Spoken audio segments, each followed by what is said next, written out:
What is that like in the moment? The good fighters and the great fighters and the athletes and the dog. That's where it really comes down to. Brought to you by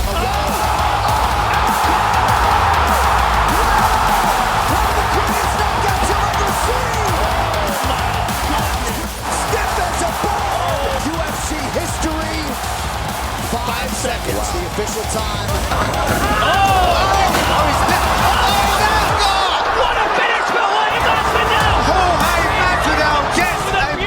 My sleep since like 17 years old, I don't know what happened. It went from like standard 6-7 hours to like 4 hours. And the rest of the time I'm in bed, I'm usually like awake, just tossing and turning. I went to your place, and after I did the third device, I was like, holy smokes. Put you in a red light therapy bed, and we just blasted you with healthy red light. And then we got you out of there and we put you on something called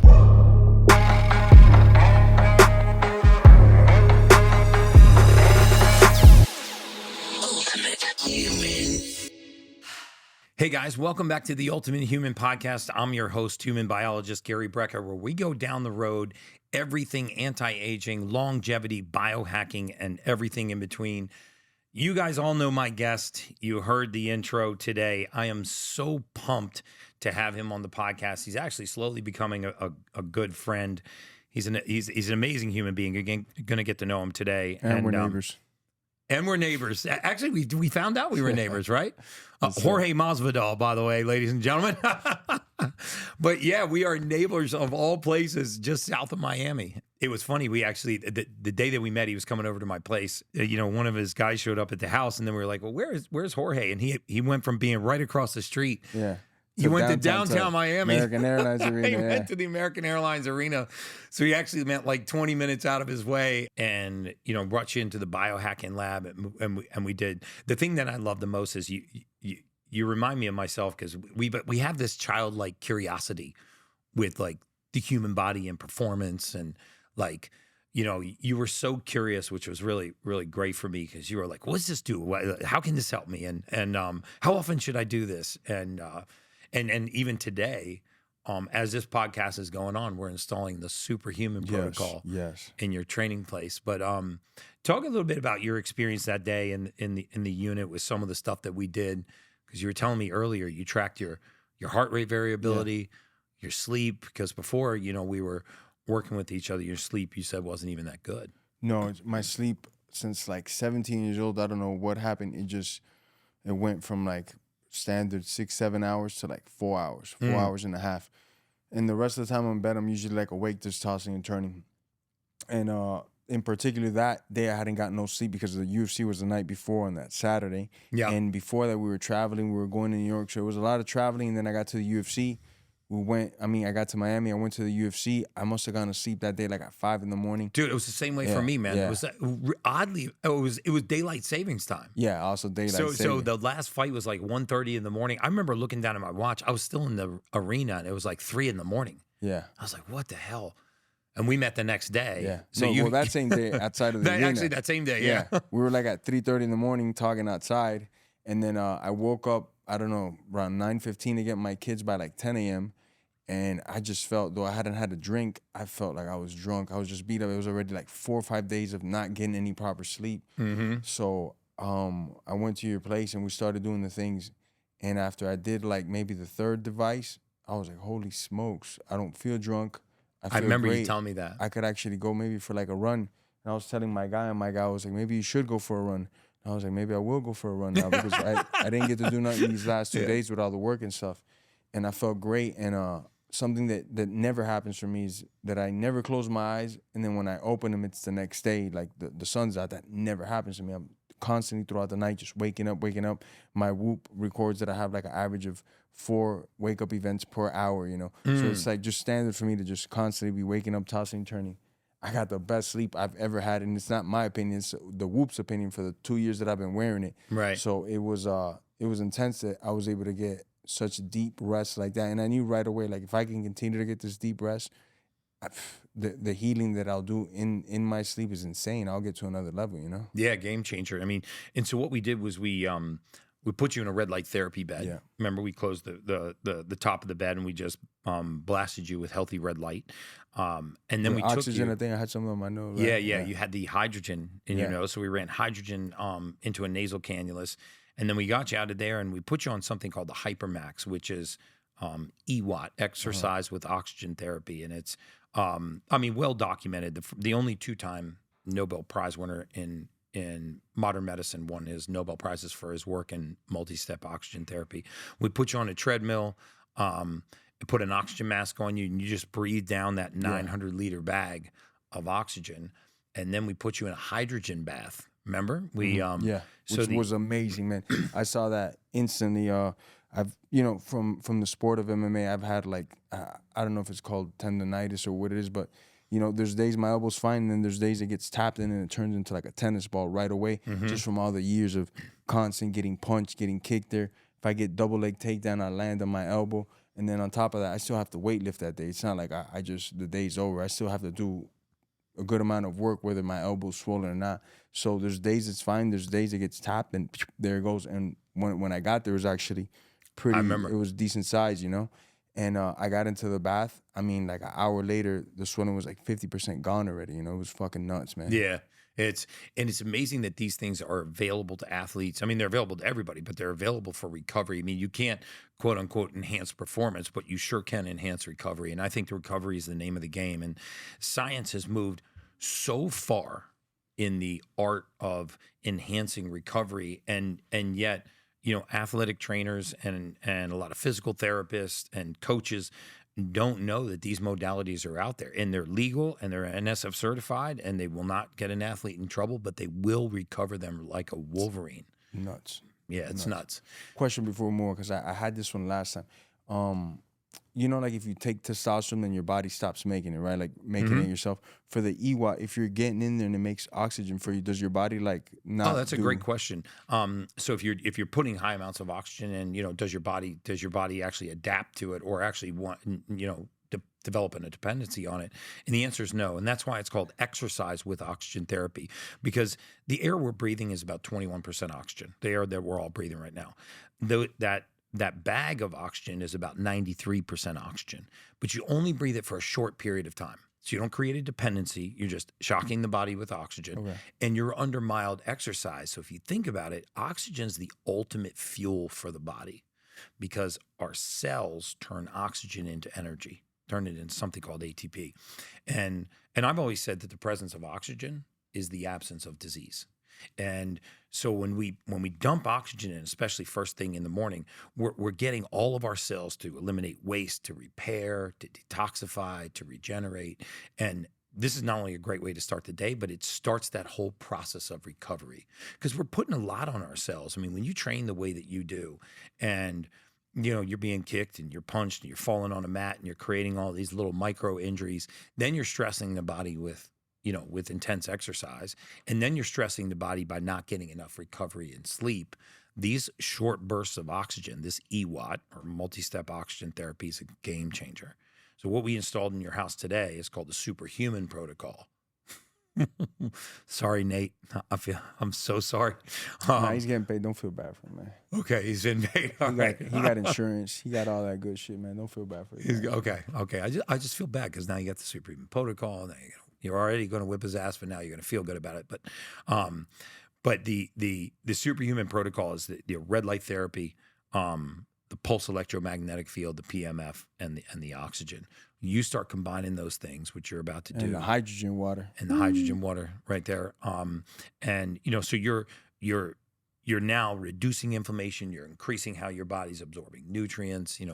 All of those things. So I actually want to talk a little bit about the fight you got coming up, because I know June 1st is a big day for you. I actually watched your press conference. I thought you handled yourself amazingly well. You said this fight's not personal for you. Yeah, none of them are. Fighting. I feel like some of them have been. Yeah, but one guy, was personal. I can't say his name because the feds will come up in the room and they'll freaking try to hit me with another case. But for the most part, it's like Michael Jordan playing a pickup game, a basketball game with somebody. Maybe he doesn't like that person, but when he's on that court, that doesn't mean he's gonna let that get to him. He just wants to score more points on you. But I can't stop being a calculated fighter that I've always been, just because I really want to hurt this guy. So now I'm cocking back a little harder. Now I'm trying to hit you a little harder. No, I just got to do what we've been working on. and just execute the strategy, the Makes game a plan. lot of sense. It's it can't be no different. You know, I can't let those emotions take over because I'm not, though I might seem very cold in there a lot of times, I'm just like everybody. I got emotions too, and I got to keep them in check very much. You know? I remember Dana White said to me one time, I thought it was really insightful. He didn't say it to me, sorry. He said it on another interview. I saw him being interviewed about what makes the difference between a good fighter and a great fighter.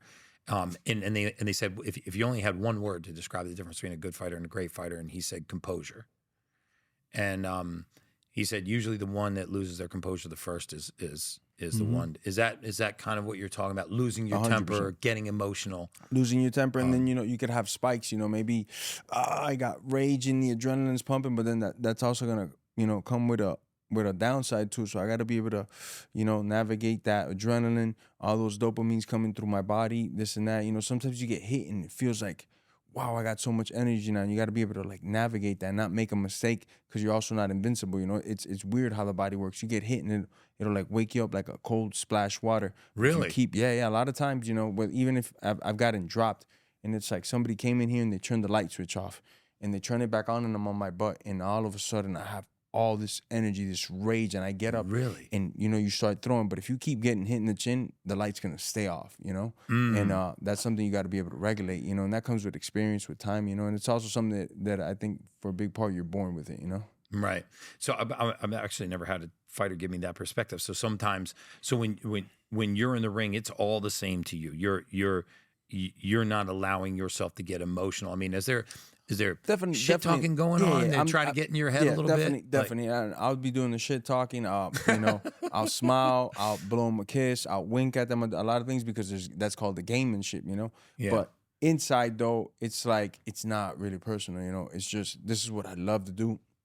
It just happens to be fighting. I don't have a quarterback arm. I don't have a good 3-pointer, so I'm not doing that stuff. Right. I'm doing what I love to do, and it just so happens it's fighting. So I got to keep my emotions in check always, Hey guys, I think the most important website you may ever go to is theultimatehuman.com. That's theultimatehuman.com, because on this website, we can directly interact with one another. You can give me suggestions for podcast guests and topics that you'd like to see me cover. You can ask me any question that you'd like. More importantly, you can sign up for my entirely free newsletter. It comes out every single week. I write this so I can get the information to the masses on how to live a healthier, happier, longer, chemical-free life. You can also sign up for a pre-order of my book, and if you'd like to take the genetic test that I talk about all the time, it's available there too. And lastly, you can even see all of the products that I use in my daily life for a chemical-free, healthy living style. A lot of people ask me, what do you use in your daily life, Gary? What do you brush your teeth with and clean your countertops with? Well, it's all there if you'd like to see it, and you can, again, ask me any question that you'd like and get my free newsletter. theultimatehuman.com. I promise you that information will help change the trajectory of your life. And now back to the Ultimate Human podcast. And when does that? Because I mean, you seem to me like a very composed guy, like a very nice guy. I love the way that you talk about your kids. I'm going to talk about that in a minute. I mean, it just gives a lot of dimension to you, but you're also capable of incredible bouts of violence, and you happen to be very good at it. When does that switch flick? Is it when you're in the back room warming up? Is there ever a moment that it hits you like, I'm about to get in a fight, or do you get more comfortable as that moment gets closer? I always wonder about walking out that chute and seeing that crowd and like what is that like? I mean, you're actually about to go in and create violence, have violence against you. Love it. What? Oh, it's the best. That's awesome. It's the best feeling. I've never done a drug like that. I mean, not even sex, not food, it's not no roller coaster. It is like the craziest drug I've ever tasted, the what's happening in your body. And I think it's just like a primal thing, not dating back to millions of years for our survival, for everything, that it's just like that flight or fight system that kicks in, and, your body just is like, it feels really good. And it's also more than anything, a mind thing and a spiritual thing, and it also takes a lot of hard work, the right decisions to get there. I have to put the right type of gas in my body to be able to get to that finish line, to put that gasoline in fighting at least. It's a lot of attrition, man. Yeah. It's a lot of making the right decisions. Like, do I go out with my friends and party till 3 a.m. and then I go for my 6 o'clock morning run and it's complete shit? Or do I go to sleep at the right time, eat the right food, train with my sparring partners, then watch the videotape, and it's like all these like little decisions to get you there. So when you get there, you're not thinking about that, but it's all there in your subconscious. You're like, all right, this is my moment. This is my birthday party. I'm gonna go enjoy it. So I definitely feel like, man, it's special, man. Yeah, but do you tune it out? I mean, does the crowd play into it? Do you get energy from that crowd, or is it just inside that ring, inside that octagon? I'll give you a good example. When I fought Nate the first time in Madison Square Garden, Donald Trump, the sitting president, was coming to his first sporting event ever. He's right up against it. You can see right that up hair. Against the my favorite president of all time is gonna be here. Dwayne Johnson, one of my favorite actors, is gonna be wrapping the belt around the winner. And my favorite fighter of all time is gonna be finally. I was able to contact these people, and they contacted me back. And it just so happened that he was available at that time, and the UFC allowed it, that he was gonna be walking me out, and he'd be in the cage with me. Who was that? Roberto Duran. Oh, awesome. Hands of stone, manos de piedra. And he's one of my all-time favorite boxers since I was like a young guy. So all these things were in my head, and I was like, it's just another fight.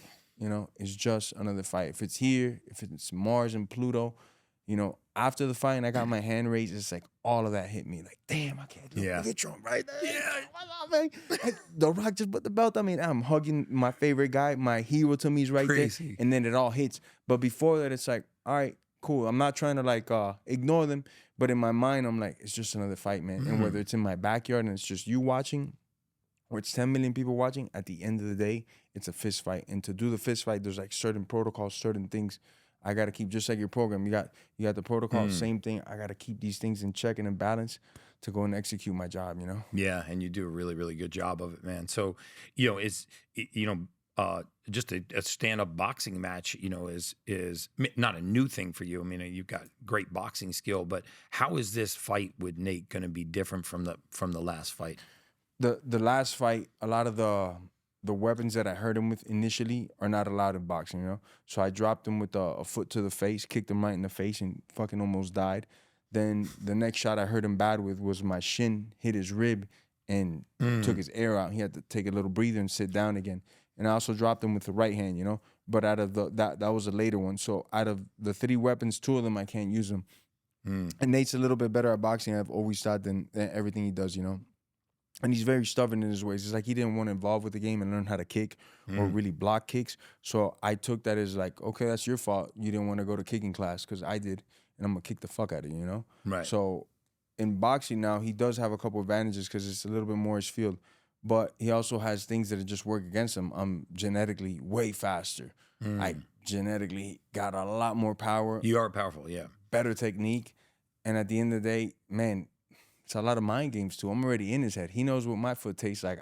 He couldn't say he ever hurt me, because we went 3 rounds and he absolutely did nothing. A medical professional had to get in there and say, no more. Right. This guy's had enough. This guy might die. This guy can't continue no more. Right. You know, besides the cuts that he has in his face and everything.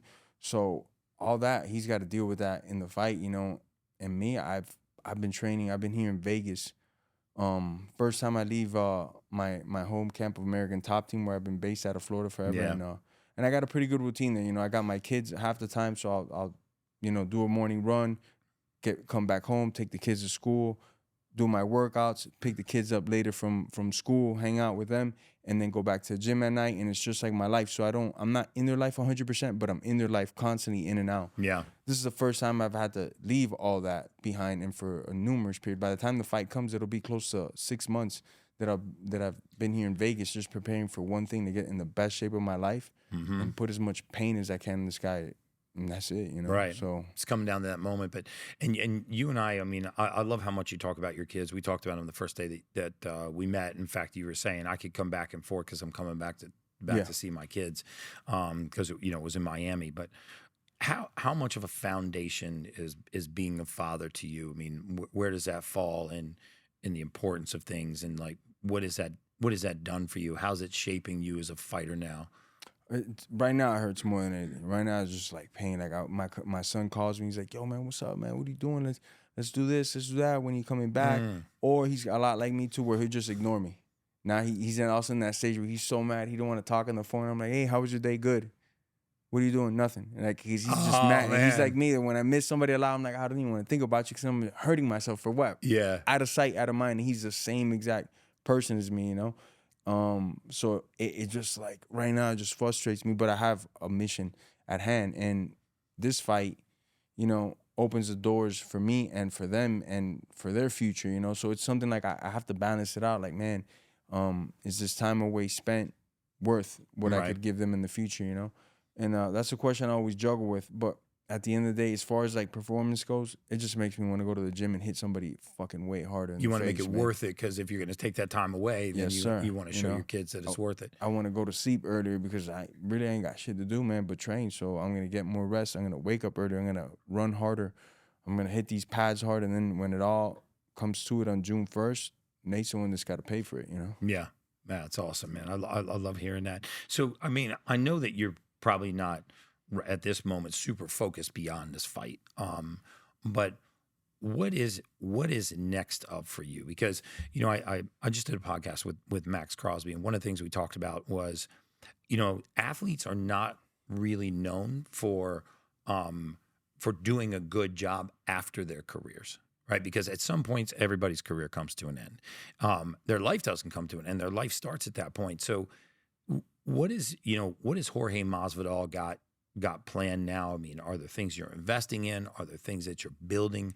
Is there life after the fight game, you know, for you comes to an end? Like, where do you see yourself going post fight game? You would have asked me that question like 4 years ago. I would have told you, man, I'm just going to ski and surf, chase the winners and waves, and be with my kids, and that's it, you know? And I discovered another passion, something else that I love. Me and my partner, Dean Toole and Victoria Gonzalez, we started promoting maybe like 3 years ago. We started promoting events. And as I started to dive deeper into the work, it was like, man, I love it. I not only can I pick, it's like if I picked up a medical textbook, good luck, Chuck. You know, the hell am I, you know, I couldn't sell medical insurance. I couldn't be selling knives door to door, nothing like that. But now I could watch a guy shadow box, and I could instantly tell you if he's worth a dime or not. You know, Really? I could know that this guy with that guy is going to make a hell of a fight. And you know what? I happen to have a fan base that really trusts me when it comes to talking about fights and who I think is going to be a great fighter and what fight is going to be great. So as we started doing the promotion business, I really started falling in love with it. And it's a lot like the fighting. I'm watching tapes on guys that we want to recruit, whether they're up and coming, world champions, in the middle of the pack, you know. So I started doing that more, and now it's blown up. We're in a really, really, really good place with the promotions. We just crowned our heavyweight champion, Junior Dos Santos, as our first bare knuckle heavyweight champion of the world for Gamebred Bareknuckle. So you got Gamebred Bareknuckles, you got Gamebred Boxing, yes, sir, and a glove boxing. Yeah, and MMA Bare Knuckles is Bare Knuckle MMA. Yes, sir, Bare Knuckle MMA, no gloves, and it's like you said, pure violence. Pure violence, man. The most violent show on earth. Grapplers also love it because when you don't got these gloves, now you could choke somebody out quicker. You could get to these positions that are worth getting to, and now guys can't stall, you know, because we got all the tape and gauze, and then you got like 4 ounces of gloves that they're not really slippery, you know. And a lot of times to finishing a submission, the thing is it's a lock. It's all about how good your lock is. And now when I'm impeding you, like let's say you got my back and I could just grab your glove, I could stall guys out. So now we see that not just the knockouts go up. Because you got more to grab, you're saying, exactly. To get that now glove. When it's just the hands and they're slippery, it's like impossible, you know. And we see the submissions going through the roof. So there's really not like a dull moment in the fight now where guys are in a position and one guy's in an advantageous position, the other guy knows it, so he's kind of stalling. Now it's like if you're in a bad position with no gloves, you're gonna get hurt, man, whether it be the hands, the elbows, or the submission. Right. So just you think it's just a lot more entertaining sport. A lot more entertaining, and we see it. You know, we'll have 10 to 12 bouts on the card, and we'll have like an 80 to 90% finish ratio on every card that we've ever thrown, and it's just constant finish after finish after finish. You know. And then when you so this is something that recently also shout evolved. out to the matchmaker for the Shout out to the matchmaker. Yeah, I mean, when they do a good job of matching fighters up, it makes for a real entertaining fight. I mean, we're at UFC 300, and this is one of the. I mean, I've been a fight fan for a long time. I mean, that's one of the best cards I've seen in a long time. Even the undercards, like as soon as we're done this podcast, we're all heading straight to the arena to to see the prelims. But I love it when athletes that are at the prime of their career are already planning for that post career. So I want to give a lot of love to your 3 separate promotions that you got going on, and we'll give it out to the fans so they can find out how to find out more about those after the podcast. But even after this fight with Nate, what are in your fight career, in your professional career, what do you see coming, later in this year, next year? Remember you mentioned to me you still have a fight left in the UFC? I still got a contract with the UFC. They were gracious enough and generous enough to let me go box for 3 fights. So I'm gonna go do that definitely.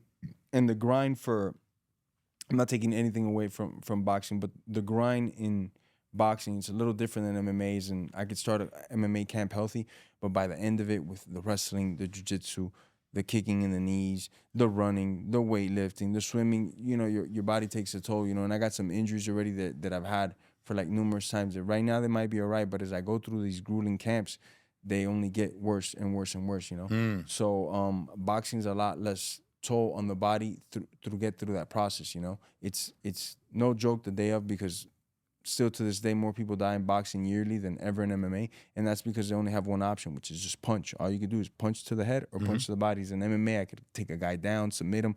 100 different options in MMA, So it's not to take anything away from boxing, but the grind that I'm used to, it's night and day, man. It's a different grind in MMA. Yeah, it's a different grind in MMA, I mean, we'll spar, me and you, and I'll kick you as hard as I possibly can on your knee. And now your knee's a little wobbly, maybe you tore some micro tears in some ligaments. You still got to go run 3 miles, Right. You still got, and then, after that, you're going to have your weight, strength, and conditioning at night. And then the next morning, you're going to wrestle. Now, I get into that leg again, and I put it in a position where it shouldn't be. You're not trying to get taken down, and boop, there goes, it pops. Well, guess what? You still got another strength and conditioning class, and you still got to run, So the wear and tear that you take in MMA, it's a lot, man. And it's on a daily basis, Yeah, but you're saying that the boxing training is not as taxing on your body. Not on your overall body. Obviously, on your head, you're taking a lot of shots. But if you're a good, solid defensive fighter and you're working with the right people, you shouldn't be taking those shots, right? Still they're super disciplined. They're Monday through Saturday I run, which is not something I did in MMA. A lot of our society or community isn't so much on the running because we got so much things to do. And every day I hit the bags, and at least 3 to 4 times a week I spar. Which is we're not going light when we spar. But the overall grind on MMA it's different, man. It's a lot of requirements to have that gasoline, a lot of weightlifting, which boxing, they incorporate the strength and conditioning, but not like we do. We're lifting hard and heavy 2 to 3 times a week just to, be able to have that muscle to be able to grab you, squeeze as hard as I can and break your rib or whatever it is, Yeah. I mean, and how important is it to have the right people in your camp? I mean, talk a little bit about the people that are in your inner sphere right now in your camp that are making a difference that you think are actually going to have a really demonstrative outcome on how this fight comes out. Man, you'll understand it simple and plain. It's like if I have some quack of a doctor that's selling me snake oil, or if I have a legit guy, somebody that's got the math, the science behind it, and saying, this is what you need, this is how you recover, this is how you become a better athlete, a better human being. It's the same thing in fighting. So shout out always to my team, to my handlers. I come from American Top Team. That's where I first started from MMA. Now I'm here in Vegas with Jorge Capetillo. Paulino Hernandez is still my striking coach from when I started the game, and he's still like the second now in the boxing. He understands his role, that he's not predominantly a boxing coach, so we've let the boxing coach take the full lead, and then he's just supplementing and helping out as much as I can. My business partners, Victoria Gonzalez and Dean Toole, that put the whole camp together for me to come out here. People, and they're the ones that wanted me to get out of Florida because they know there's a lot of distractions in Florida. A lot of things to do in Coconut Grove. Right, yeah. So they shipped my more ass in Miami, but yeah. So they shipped me out real quick, and it's slowly but surely all coming together real nice and clean. Got Chew added to the team now. Yeah. So Yeah, we just California's gonna try to give me a murder case. But I got a great lawyer too, Brad Cohen. What's up, man? Shout out to the lawyer. Yeah, I mean, we just had a again going back to that childlike curiosity of yours, which I love. I mean, you're curious and fascinated about anything that can improve your performance. We met right before this and went through blood work, went through gene testing, with the clinical team and since the first time we met, you told me about the oxygen. I'm no doctor, but I've had so many injuries on my hands, and 10 days before a title fight, I tore some ligaments on the hands. I went and got x-rays. Didn't come up in the x-ray. Obviously, I didn't throw a punch for like 10 days. I went into the fight, first round, boom, destroyed my hand, and I fought another 5 rounds with it. That injury stayed with me for about 2 years, and I got the option to opt to do surgery, but I would have been out for like 8 months. So I was like, they said rehab 3 months. I was like, okay, I did the rehab. The rehab turned into like 2 years of rehab because it just wouldn't get better. Right. So I had to start putting cortisone every fight to be able to get through the camp. And then right before the fight, another shot of cortisone. It was destroying my hand, literally. It was like cortisone's terrible for you long term. Terrible. I met a doctor when I was doing a seminar in Chile, and he told me about ozone shots, and I had no idea what that was. I was like, I had no idea, but let's go because I'm exhausted. My options. I've been doing rehab for like 2 years. And I'm thinking about doing surgery, which I never wanted to do. And thank God to this day, I've never had to do surgery. And so they put the ozone in my hand. And like 3 weeks later, my hand was like a 50% better. And it was crazy. And since then, I stuck with it. I did a lot of ozones for my hands to get them better for knees and stuff like that. So when you told me about the oxygen, how important it is, it was like, hell, for sure, 1,000,000%. Yeah, game changer. And you're doing the ozone now too, which is another thing you can do. We do it transdermal through that we call it the HOCAT, the thing you sit in that day. I remember you getting out of there and you're like, dude, I feel amazing. Yeah. And that's when you had that that was great like night's 4 sleep. days of like not sleeping at all, like 2 to 3 hours, catch a plane, go here, podcast, interview. All right, you ready? We're done at 11:30 at night. Go to the airport, get that red eye, wake up the next day. And then on top of that, the last day was at UFC. And I was at home by like 5 in the morning. I was just destroyed, man. I couldn't believe how good I felt without sleeping. That's what was the craziest. That's incredible what they, all the best like anti-aging, biohacking, whatever you want to call it, longevity, technology now is really just enhancing what the body does best on its own. That's what I find so fascinating. We talked about it today, like making sure that you had all of your basics covered. Your hydration, if you're going to hydrate, you might as well hydrate with hydrogen water because it's going to help you with inflammation, absorbing your supplements. It's going to help feed the bacteria in your gut. If you're going to supplement, you might as well supplement for deficiency and not just start throwing in a bunch of supplements for the sake of supplementing. And I think that's what a lot of athletes do is they don't have a roadmap. They don't get information on their temple. And so then you're just guessing. The temple. This is the temple. Yep. And I mean, you only got one of them. And I mean, it's even more important in your line of work because the temple is everything. I mean, how it performs is going to determine whether or not you're a champion or whether you end up getting hurt. So I love that. I mean, I'm just so excited to be on this journey with you because you are my next superhuman project, brother. I mean, I think we're gonna shock the world with how well you're about to start, showing your performance. But how about in terms of actual fights or opponents? Is there anything like on the horizon? And if you don't want to talk about it for contractual reasons, I totally understand. But is there anything on the horizon beyond, Nate, that you and your camp are talking about? Oh, definitely. What do we got?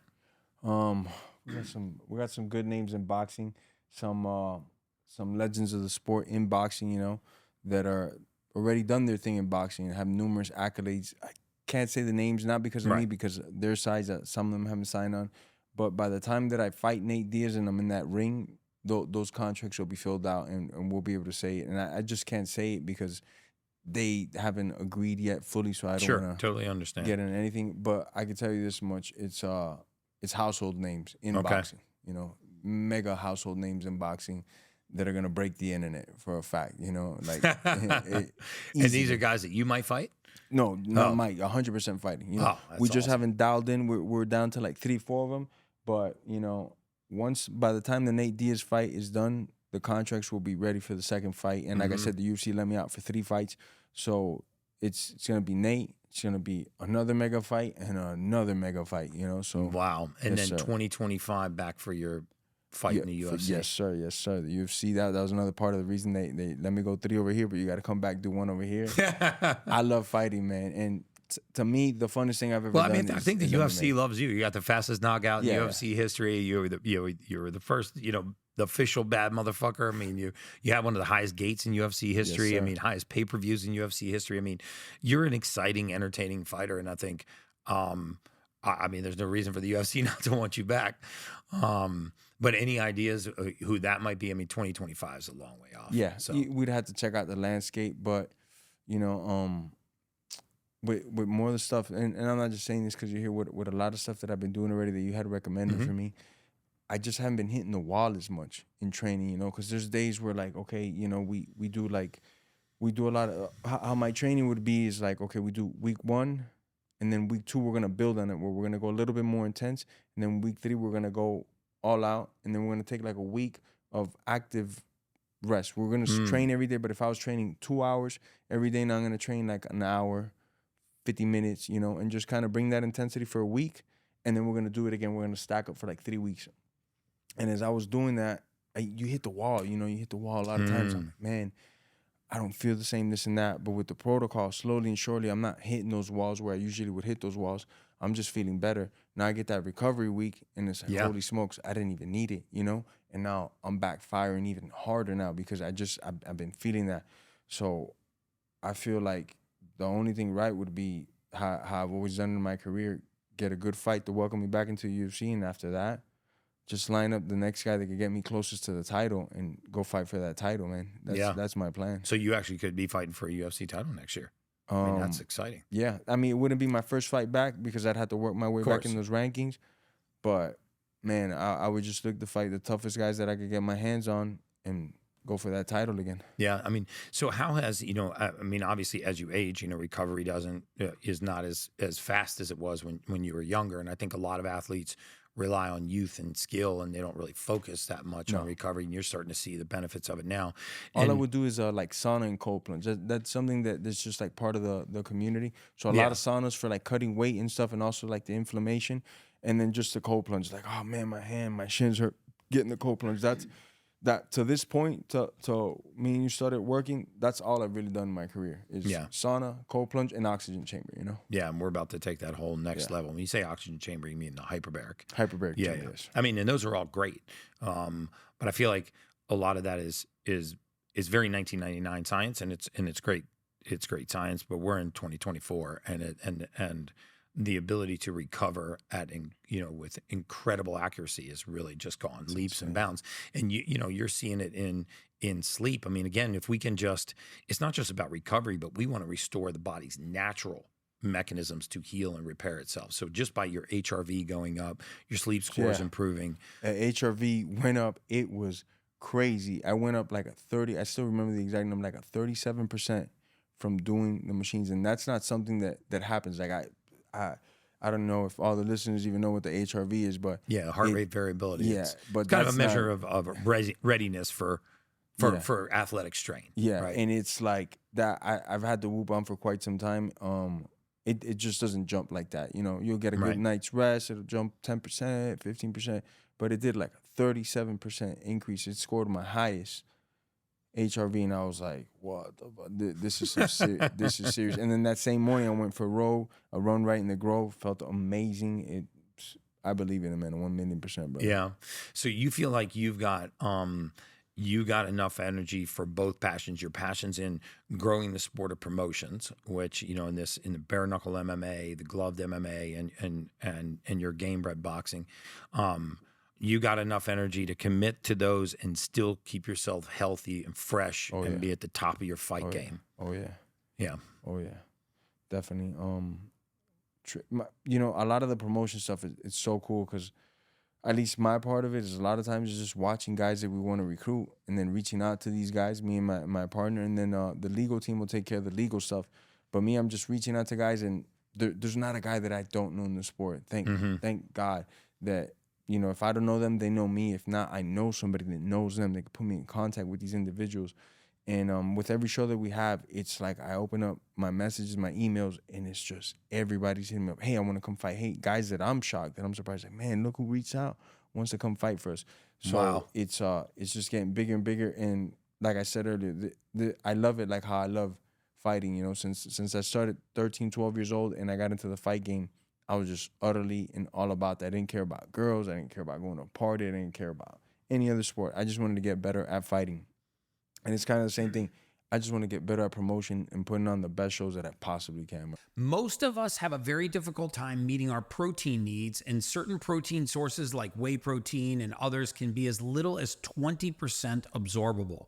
This is 99% absorbable, and it has all of the essential amino acids that the body needs to build lean muscle, to recover, to improve our exercise performance, and most importantly, to repair after we have intense exercise. So this is called Perfect Amino by Body Health. It's, like I said, 99% absorbable. It only has 2 calories.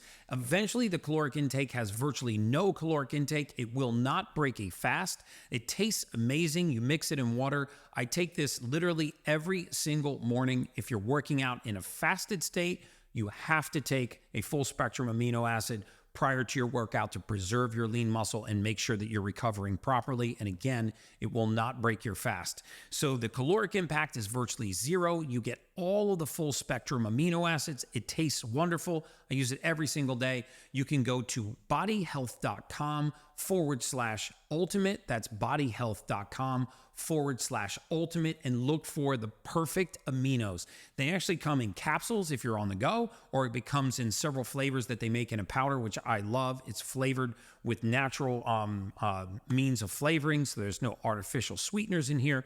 So this is one of my absolute favorite products. Give it a try. If you're working out at all, you need a full spectrum amino acid. Go to bodyhealth.com/ultimate. That's bodyhealth.com/ultimate. I love their lab tested products. You can actually see the absorption rate for all of their products. They've got great electrolyte protein combinations. My favorite is the perfect aminos. Bodyhealth.com/ultimate. And now back to the Ultimate Human Podcast. Mm-hmm. You know, we were at the slap last night, and somebody said, I don't know if it's true, but I noticed your beard's thickened a little bit. But they said the beard reduces the intensity of the slap by like 0.3%. So little cushion. So yeah, little cushion, dude. So now I noticed the beard's thickening before the fight, so you're getting your 0.3% out of the beard. Yeah. You know? I noticed all those guys had big beards, Yeah, but yeah. of course some of them got knocked out. So maybe the theory's not holding true. When that slap goes through, I don't care how much beard you got, or the punch goes through, it might lessen the blow, like you said, a point something, but it was like 0.3% or 0.03%. And I was like, well, if I was getting slapped for a career, I'd probably grow a beard too. I mean, I'll take whatever advantage I can. There's not much you can do to train to get slapped dead in your face while you hold on to a foam roller that I know of. There's not really much, man. I mean, you just neck exercises. That's really about it, you know. Yeah, you strengthen up your neck. Keep your head from rotating. I mean, you talk about in fights how those lights have gone off and they come back on. I mean, what is that like in the moment? I mean, when you're in a fight and you all of a sudden you find yourself on your back and you don't even remember the last few seconds of a fight. I mean, just put the listeners in that perspective of how do you first of all, how do you not panic? Well, that's the first thing. That's where another thing the good fighters and the great fighters and the athletes and the dogs, you know, that's where it really comes down to, because you see like a good athlete get dropped and now he has to make that decision, like, or it's already made in him because he has it in him, like, I don't give a damn how tall this mountain is. I'm gonna kill you. You just hit her. I'm gonna kill you. I'm gonna find a way to get out of here, and I'm literally gonna kill you when I get out of here. And you have that dog in you. And then there's a lot of guys that get dropped, and then they're great athletes, but you see them, they're already looking for a way out. They get hit, and they're turning away. Your opponent's over here. Why are you looking over there? You know, you got to keep your eye on your guy the whole time. You got to keep your eye on the target, and that's where you start to be able to tell the guys that are great fighters because they're dogs, and the guys that are just really, really good athletes, you know. And then when that, just what Dana means about composure when he says composure, but it also has to do with being a dog, because the composure is one thing, but you kind of got to be born with that, like, man, my eyes hanging out of my face, it doesn't matter, I'm coming at you. And there's guys that are like bleeding, and you're ready. As soon as they start to get hurt or hit, every time they get hit, they're like a notch lesser and lesser. There's guys that every time they get hit or even if it's not going their way, they're staying right in there. It's not letting them break them. They're just, okay, it doesn't matter. You got me now, but I'm gonna get you. You know, and that is like a big thing for me. Thank goodness. I have like a really bad temper. When somebody hits me, I go Hulk mode every time somebody hits me. It's just my body just gets filled with adrenaline, and all I could do is like focus it on the individual. So you actually turn that into a positive. You feel that pain, you take that hit, you acknowledge it. I'm not trying to like do that constantly because it's just not good for you. Right. As a fighter, you know. But every time I feel it, it's like I'm gonna go right in it. You know, you have to put me out. You have to shoot me in the head and leave me rotten stiff, because if I have any type of energy, I'm gonna use it towards you. Yeah, I mean, more than 50 fights, you've never tapped. Yeah, no, never. I mean, you've never, just never, gone never. out rather than 100%. You know, 100%. You know, I mean, that to me is that's the dog that you're talking about. I mean, and you know, I think fight fans are in for a really entertaining fight on the 1st of June. I'm excited to be, you know, in your corner, helping you with recovery and your supplementation and your sleep. You know, I always when we're winding down a podcast, I always want the fans to know where to find out more about the leagues that you're supporting. I mean, this bare knuckle league is no doubt gonna take off. Where can listeners find out more about you know, your league, or more about you? oh, the league is Gamebred Bareknuckle MMA or Gamebred FC, Yes, right now, out on Instagram. And I always wind down podcasts by asking a guest the same question. And there's no right or wrong answer to this question, but what does it mean to you to be an ultimate human? To have this platform, it's amazing. I thank God, and I really feel it all comes from God as well. You know, just to be able to, amen. Yeah, to be able to say that. You know, I since young, I experienced God's presence and things that you know, where my life was headed this way, and I made decisions, and God made decisions that put me in the path for me to make the decisions to go like this. To be able to tell everybody now, all my speed, my power, my reflexes comes from above. You know, and I obviously I keep myself to date with the latest and greatest technology and stuff, and that's also a big reason why I never did like rehab or things like that, or recovery, because I was like, man, God gave it to me, man. I got God also wants you to do some work, though. Yeah. You know, so I definitely thank God for everything in my life, and that I'm able to be here, and millions of people listening worldwide, and they can find out where I got it from, you know? Yeah, dude, that's really inspiring, man. Well, we're gonna have you back again after the Nate fight, dude. I know you're gonna take that fight. I have no doubt. Hopefully you don't gotta bail me out, you know. But if you do, I'll be in California. Come bail me out, because I'm gonna catch a body on that guy, man. Well, we're in your corner, brother, and as always, guys, that's just science.